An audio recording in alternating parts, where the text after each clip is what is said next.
Hello everyone. आज के session में हम डिस्कस करेंगे सीटीपी के 200 के सीरीज़ के पार्ट 4 को। तो हम स्टार्ट कर लेते हैं हम आज के सेशन को। फिर फर्स्ट क्वेश्चन है आपका, सृजनवाद में बच्चे सीखने की प्रक्रिया में निष्क्रिय रूप से प्रतिभाग करते हैं या शिक्षक केंद्रित होते हैं या शिक्षा बाल केंद्रित होती है या शिक्षा व्यवहारवादी केंद्रित होती है।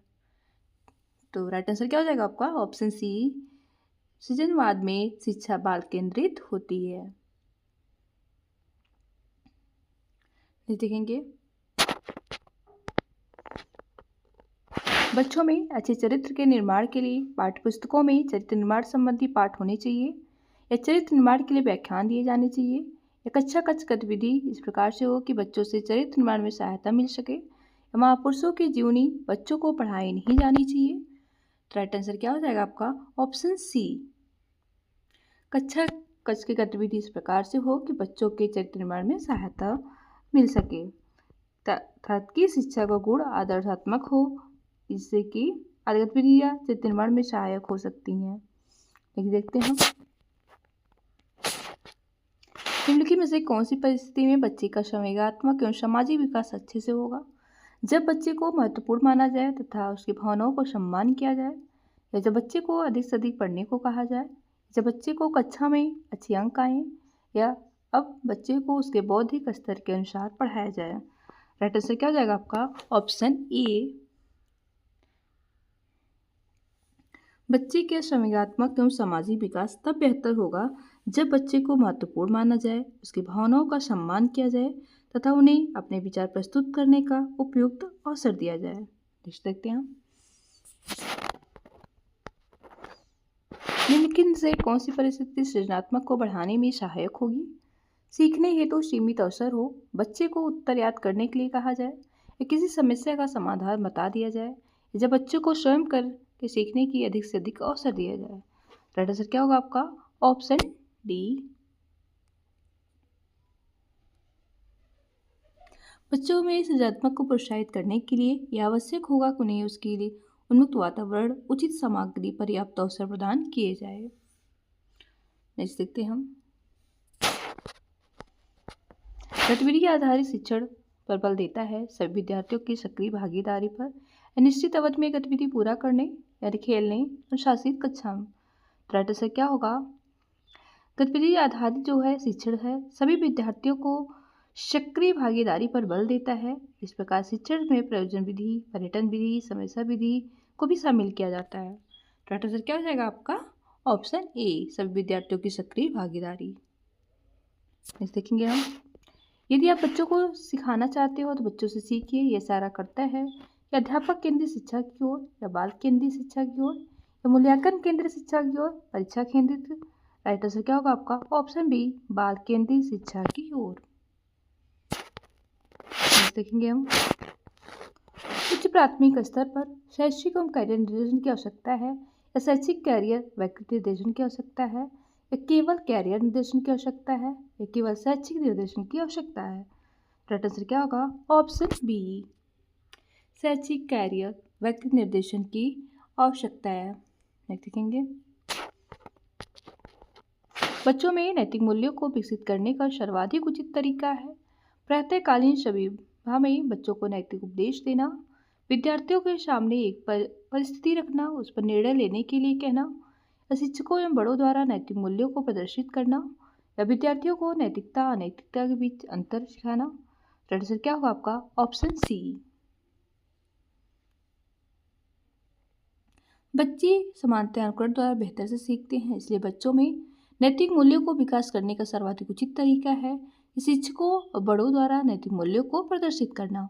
देखेंगे हम, कक्षा में 5 शारीरिक विकलांग बच्चे हैं तो खेल के कालांश में उन्हें एक कोने में बैठाना चाहिए ताकि वे खेल का आनंद ले सके, यानी बच्चों के साथ उचित खेलों में हिस्सा लेने के लिए प्रोत्साहित करना चाहिए या केवल आंतरिक खेलों में हिस्सा लेने की अनुमति देनी चाहिए या कक्षा के सभी विद्यार्थियों के साथ खेलने के लिए जोर डालना चाहिए। राइट आंसर क्या होगा आपका? ऑप्शन बी,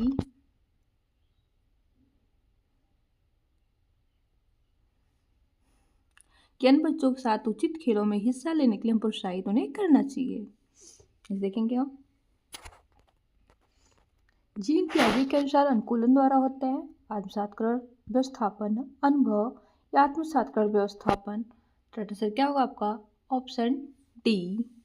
जो जीन पियाजे हैं उनके अनुसार अनुकूलन आत्मसातकरण या व्यवस्थापन द्वारा होता है। आत्मसातकरण जो है वो नवीन अनुभवों को वर्तमान संज्ञान ढांचे में सम्मिलित करना होता है और व्यवस्थापन जो है वो आत्मसातकरण की पूरक प्रक्रिया मानी जाती है। इसके कारण व्यक्ति पर्यावरणीय स्थितियों के साथ समायोजन स्थापित करता है और विसंगतियों को दूर करता है। देखेंगे हम परामर्श में सम्मिलित नहीं है बच्चे को धैर्यपूर्वक सुनना, बच्चे से मित्रतापूर्वक बातचीत करना या बच्चे को दृष्टिकोण को समझना या बच्चे को अनुशासन में रखना। तो राइट आंसर क्या होगा आपका ऑप्शन डी।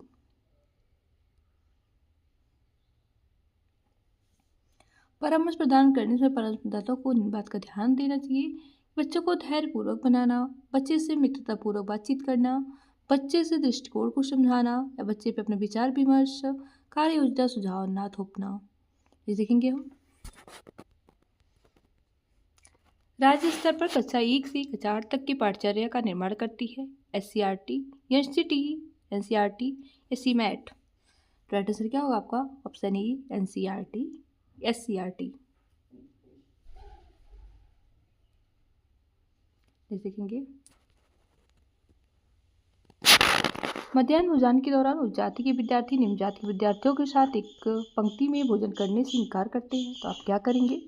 आप पृथक बैठक व्यवस्था करने को सहमत हो जाएंगे या आप उच्च अधिकारियों से निर्देशन प्राप्त करेंगे या शिक्षार्थियों को एक साथ बैठकर भोजन करने के लिए सहमत कर लेंगे।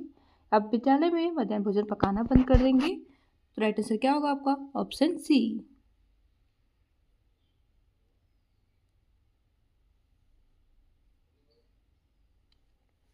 कि आप विद्यार्थियों को एक साथ बैठकर भोजन करने के लिए सहमत कर लेंगे। नेक्स्ट देखेंगे हम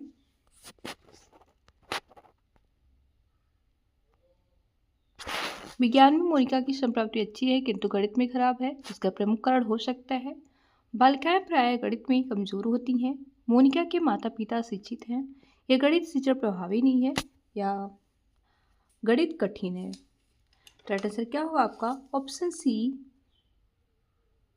गणित शिक्षण जो है प्रभावी नहीं है। या हो सकता है अध्यापक की शिक्षण शैली उसकी योग्यता शिक्षण विधि की जानकारी गणित शिक्षा का प्रभावी बनाती हो या कक्षा कक्ष का वातावरण इसमें बाधा पहुंचाती हो। ऐसी स्थिति में दोनों स्तर पर सुधार कर शिक्षण को प्रभावी बनाया जा सकता है। देखेंगे हम एक शिक्षक की नियुक्ति सुदूर गांव में की जाती है जहां पर ग्रामवासी अशिक्षित हैं तथा विद्यालय भवन पेयजल का भी अभाव है। गांव में दूर करने में सबसे बड़ी बाधा है विद्यालय भवन का अभाव, अशिक्षित माता पिता या समस्या समाधान हेतु प्रेरणा का अभाव या पेयजल सुविधा का अभाव। राइट आंसर क्या होगा ऑप्शन सी। एक शिक्षक की नियुक्ति अगर सुदूर गांव में की जाती है तो वहाँ पर ग्रामवासी अशिक्षित हैं, विद्यालय भवन पेयजल का भी अभाव है। ऐसी स्थिति में कार्य करने में सबसे बड़ी बाधा समस्या समाधान हेतु प्रेरणा का अभाव। अतः शिक्षक को सर्वप्रथम आंतरिक रूप से प्रेरित होना चाहिए तथा ग्रामवासियों को भी शिक्षा की बुनियादी आवश्यकताओं के निराकरण के लिए प्रेरित करना चाहिए। नेक्स्ट देखेंगे हम क्वालर वर्ग के अनुसार सही और गलत प्रश्न के बारे में निर्णय शामिल नहीं है।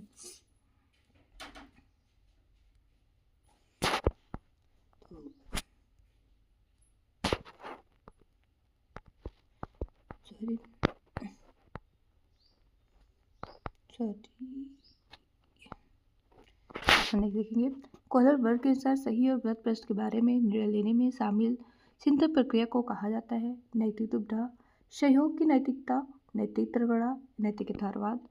तो आंसर क्या होगा ऑप्शन सी नैतिक तर्कड़ा।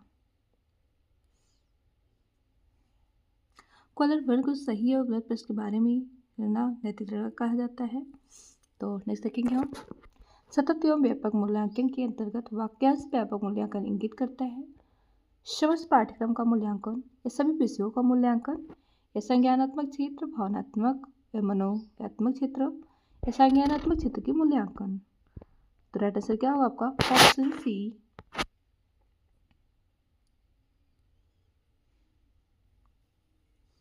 नेक्स्ट देखेंगे,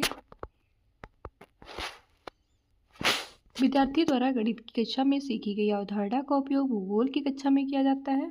ये उदाहरण है सकारात्मक अंतरण का, नकारात्मक अंतरण, शून्य अंतरण या कोई नहीं। तो आंसर क्या होगा आपका? ऑप्शन ए, सकारात्मक अंतरण। क्योंकि जब व्यक्ति का पूर्व अर्जित ज्ञान उसके नवीन ज्ञान को अर्जित करने में सहायक उपयोग होता है तो उसे हम सकारात्मक अंतरण कहते हैं। देखेंगे, किशोरों के संदर्भ में निम्नलिखित में से कौन सा कथन सर्वाधिक उचित है? चिंतन का मूर्त क्रियाओं में प्रदर्शित होना, बुद्धि लब्धांक में आकाशात्मक वृद्धि या संवेगात्मक प्रोत्थान की घटना बढ़ जाती है, या पढ़ाई के प्रति लापरवाही रवैया। तो राइट आंसर क्या होगा? ऑप्शन सी, संवेगात्मक प्रोत्थान की घटना बढ़ जाती है।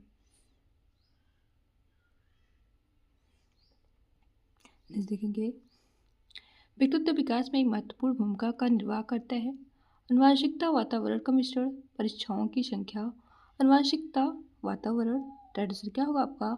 ऑप्शन ए, आनुवांशिकता और वातावरण का मिश्रण। रहा इस वीडियो का लास्ट क्वेश्चन। आई होप आपको हमारी वीडियो पसंद आई होगी। हम मिलते हैं अब आपसे नेक्स्ट वीडियो में एंड थैंक्स फॉर वॉचिंग।